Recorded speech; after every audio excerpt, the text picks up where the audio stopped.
Hi, everyone. This is Anna, one of your consumer technology specialists at Mid-Continent Public Library. Today, we are going to take a look at O'Reilly for Public Libraries, one of the online resources provided for free by the library. O'Reilly for Public Libraries has the full text of thousands of business and technology books, and it allows you to read them online. So you do have to have an internet connection to access the books. You don't download them to read later like other ebook titles that the library offers. So just to keep that in mind. There also are other items on the resource like videos, audiobooks, playlists, all sorts of stuff. So we will get to see those. To access the resource, we are going to start on our library homepage, mymcpl.org. And from here, I'm just going to click on Research and Learning, and it is towards the top middle of the page in the kind of white menu that's just above the red search bar. So I'll click on Research and Learning. And then from here, I'm actually going to type O'Reilly into the blue search box, and then I can either click Update or press Enter on my keyboard to search. So now I can see the content card for the resource. I could have also used the A to Z list or even the Browse by Subjects buttons to locate the resource as well. But since only one result really comes up for O'Reilly, the search is just as easy. So I'm just going to click on the More Info button at the bottom of the content card, and this is going to take me to the library's resource information page. And I can see here there's a little blurb about what type of content I can find using O'Reilly for Public Libraries. And it mentions that technology and business are topics.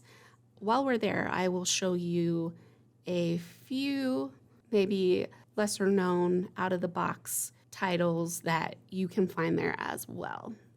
So now we're ready to access the resource. So I'm going to click on the button that says Go to O'Reilly for Public Libraries.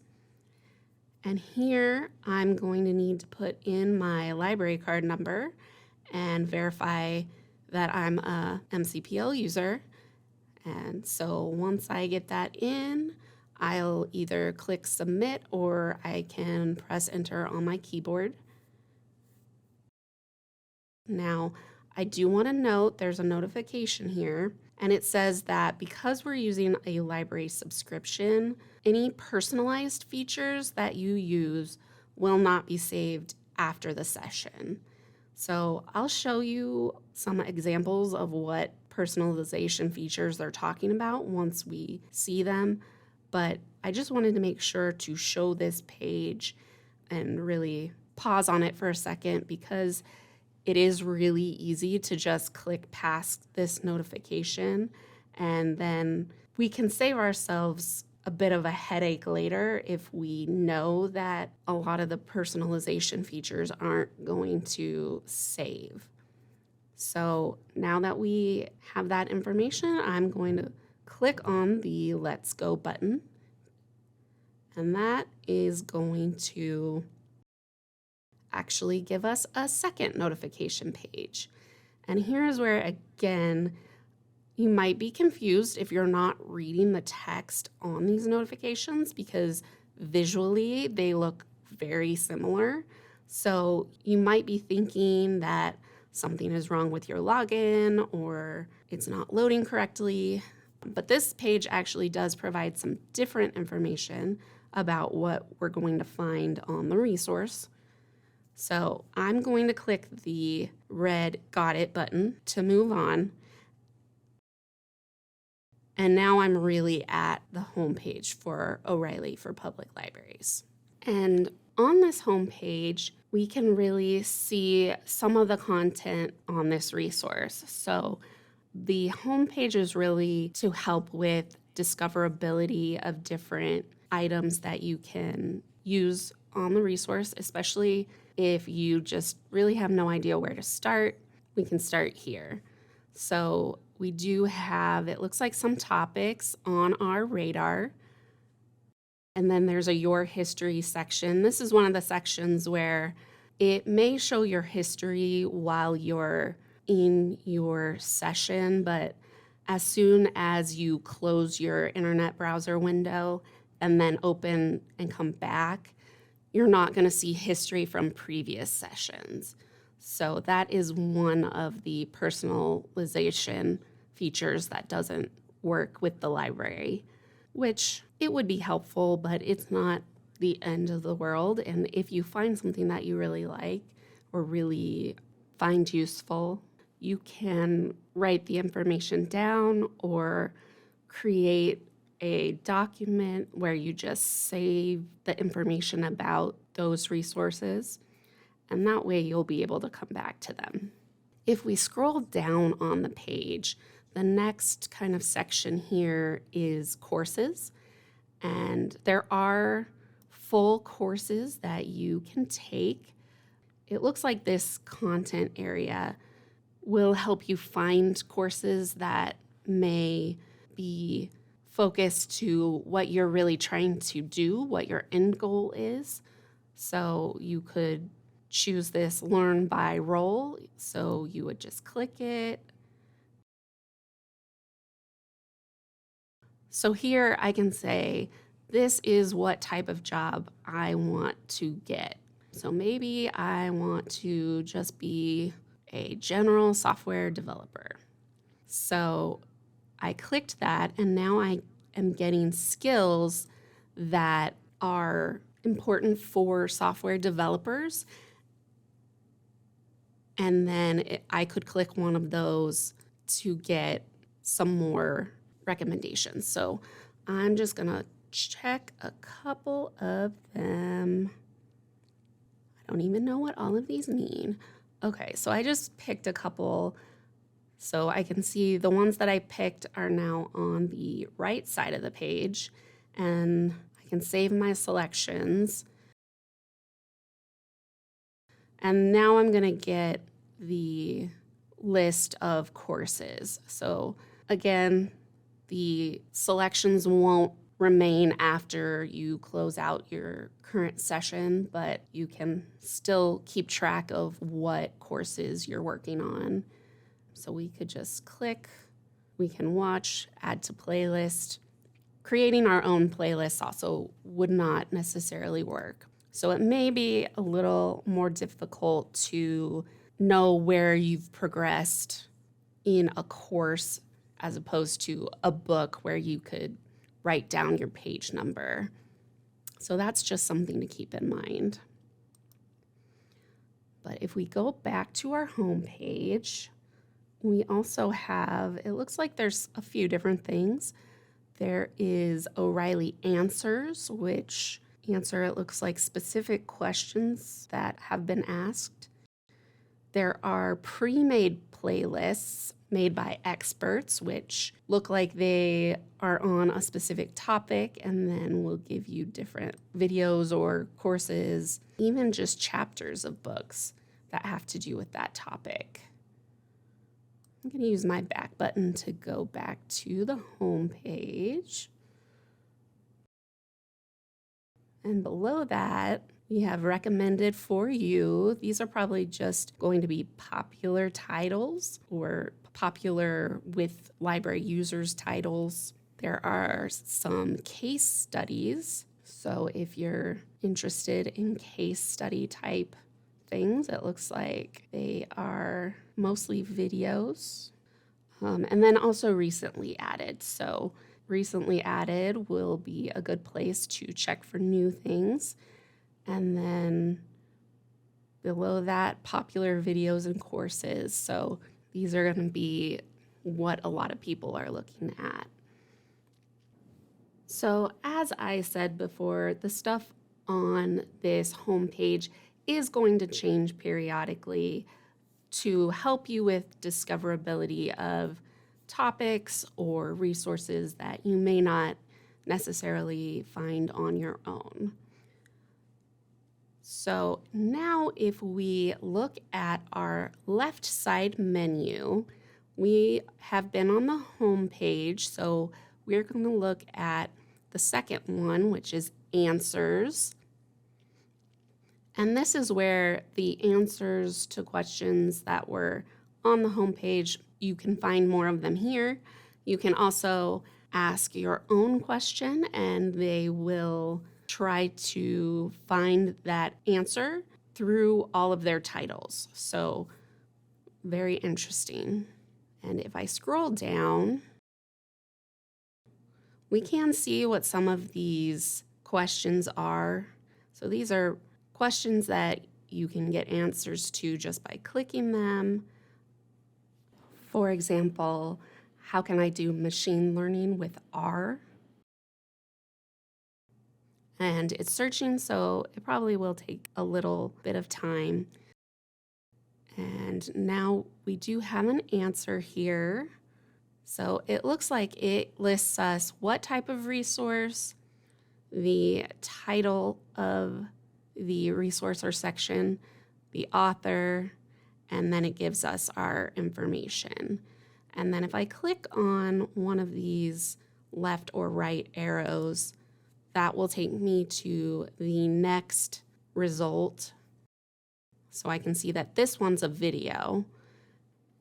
And these little dots below tell me how many search results I can look at.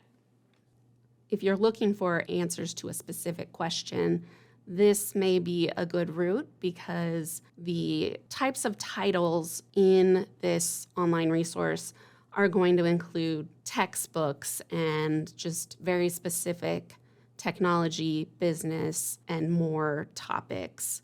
So it might be a little more authoritative than, say, a Google search.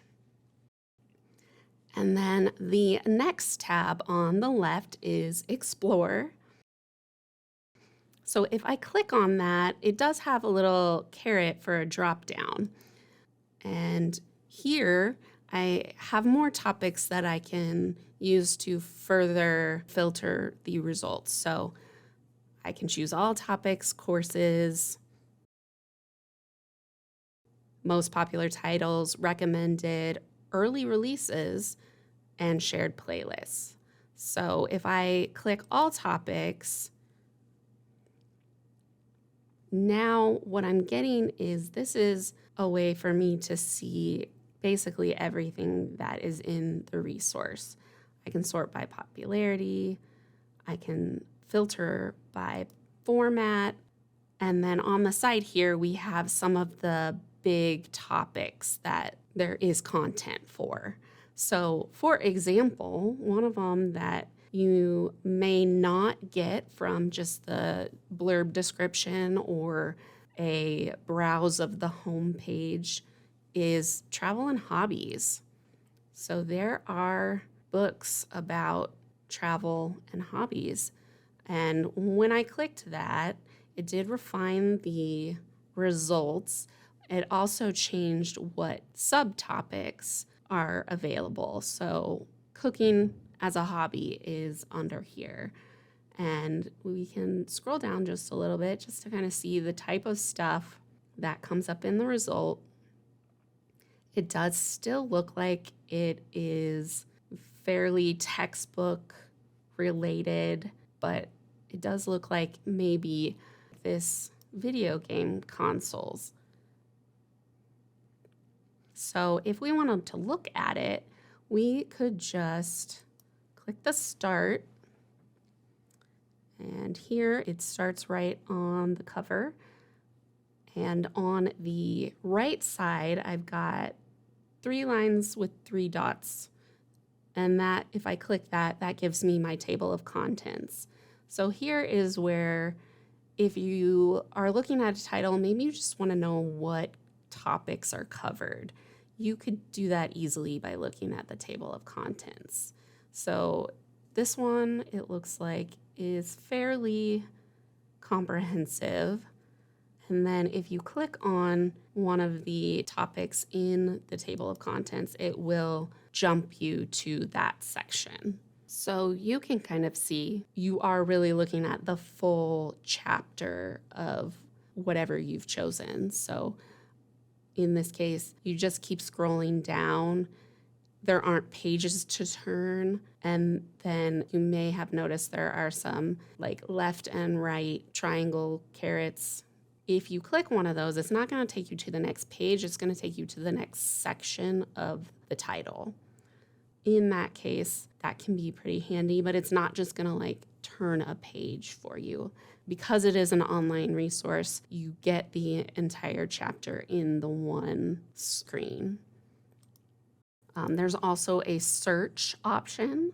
So once you have your title, you can search for maybe a specific topic or a certain vocabulary term that you are wanting to learn more about. You can see if it's discussed in the title. So that's a handy option. You can also click the gear icon to change the size of the text. You can also change the color mode. So especially if you prefer dark mode, you can click that on or off. You can change how much space is kind of in between or on the edges of the screen. So small means that there will be more space on the left and the right, and then large will be less space on the left and right. So you can customize the look just a little bit to help you. And then it does show the option to add to a playlist. We're not going to do that because we won't be able to use it after this session. So now we're going to go ahead and look at the settings tab. So I will click that from the left menu.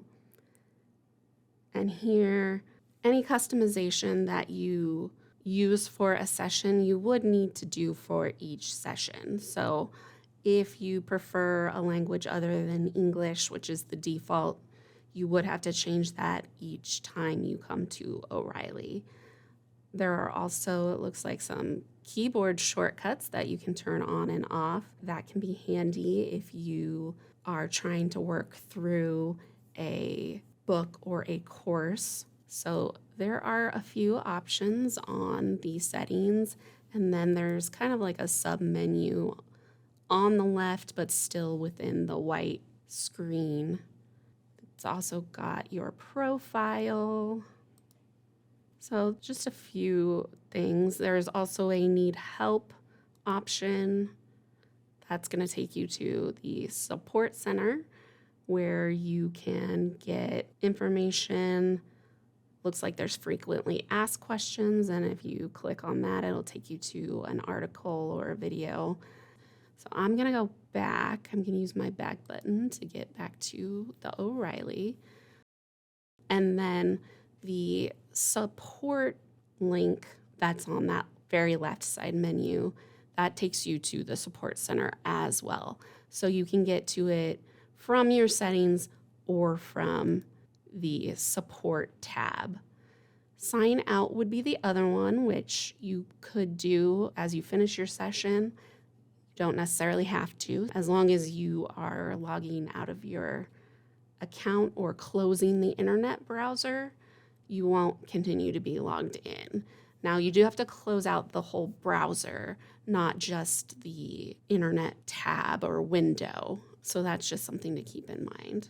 And then you may have noticed that there is a search option, and it shows up at the top of many of the pages. So if maybe you're looking through topics and you think of a book or a topic that you are really specifically wanting to look for, you can go ahead and just search for it in that search box.